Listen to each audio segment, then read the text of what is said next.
Assalamualaikum warahmatullahi wabarakatuh. Salam sejahtera dan selamat menyaksikan sejarah dunia hanya di channel 4PG Blitar. Sejarah peradaban dan prasasti Sadahurip. Ide mengenai ditemukannya bukti peradaban di Gunung Sadahurip menimbulkan polemik.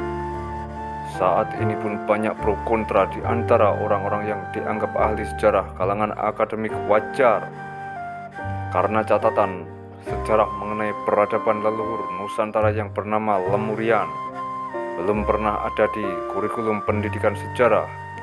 Tanggapan positif mengenai bukti peradaban ini justru lebih banyak muncul dari ilmuwan barat.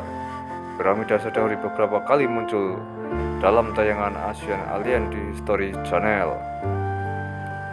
Salah satu budayawan yang banyak berbicara mengenai piramida Sadahurip adalah Kang Diki Zainal Arifin.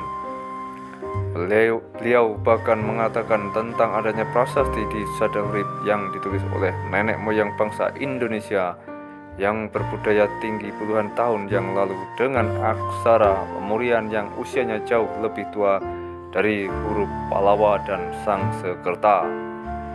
Ketertarikan pada kehidupan lampau sebetulnya adalah ketertarikan seluruh umat manusia.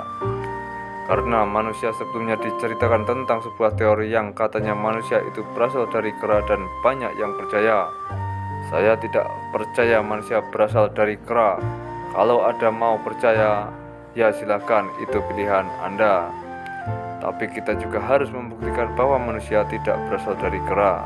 Ada seorang ilmuwan yang mengatakan bahwa manusia itu adalah evolusi dari hewan berbulu yang sekarang dikenal dengan yang namanya monyet atau kera.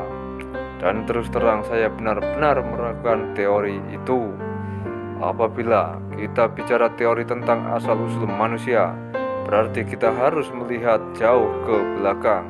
Asal-usul dari dunia itu sendiri, asal-usul tentang bagaimana manusia itu mampu mengerjakan sesuatu, membuat sesuatu, berkarya, dan bertahan hidup.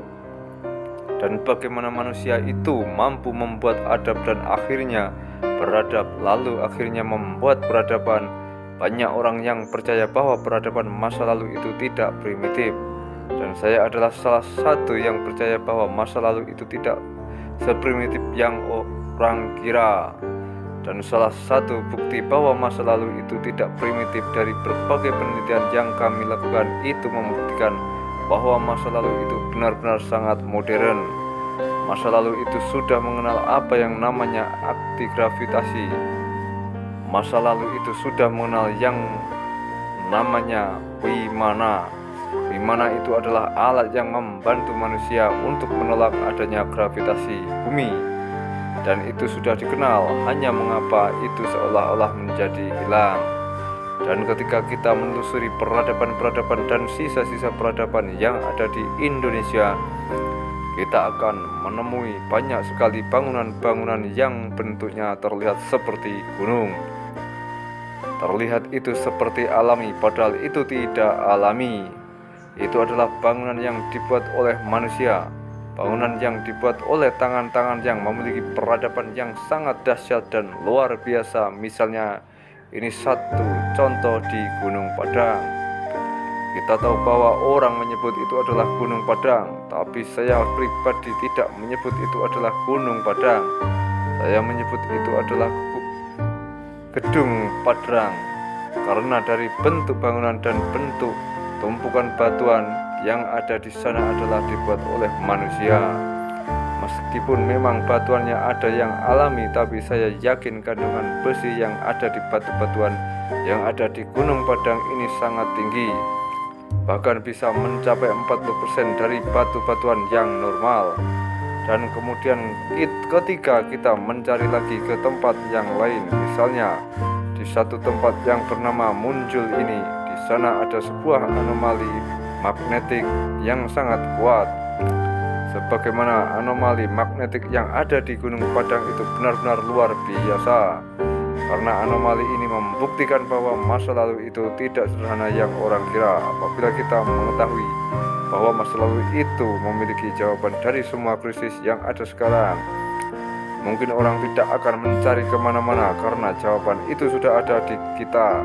Contohnya ini adalah anomali magnetik yang ada di Bukit Munjul. Apabila kita memperhatikan batu yang ada anomali magnetik ini, saya yakin tadinya batu ini berbentuk bulat, dan kemudian ketika kita melihat anomali magnetik yang tadi, itu membuktikan sebuah teknologi yang sangat luar biasa dan sudah mengenal magnet. Kemudian kita beralih ke Sadahurip. Ini adalah gunung yang benar-benar berbentuk piramida, dan di sana ada sebuah prasasti prasasti ini sedang kami gali lagi.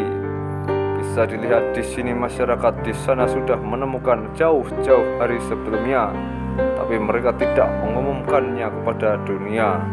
Bisa dilihat di sini ada sebuah prasasti atau tulisan yang dibuat berdasarkan huruf Lemurian, sebuah huruf yang sangat kuno dan jauh lebih kuno daripada huruf-huruf yang ada dan orang-orang sekarang ketahui. Orang tahunya huruf yang paling tua adalah aksara Palawa atau Sanskerta, tapi sebetulnya ada huruf yang jauh lebih kuno, namanya huruf Lemurian, dan itu bisa ditemukan pada prasasti ini. Huruf-huruf ini tadinya sangat jelas, dan ketika ditemukan itu memancarkan cahaya, dan kemudian si logam-logam yang bisa memancarkan cahaya yang terbuat dari emas itu dicungkili oleh penduduk. Oke, terima kasih, dan mungkin hanya itu saja yang bisa saya sampaikan, dan saya akhiri. Wassalamualaikum warahmatullahi wabarakatuh. Terima kasih.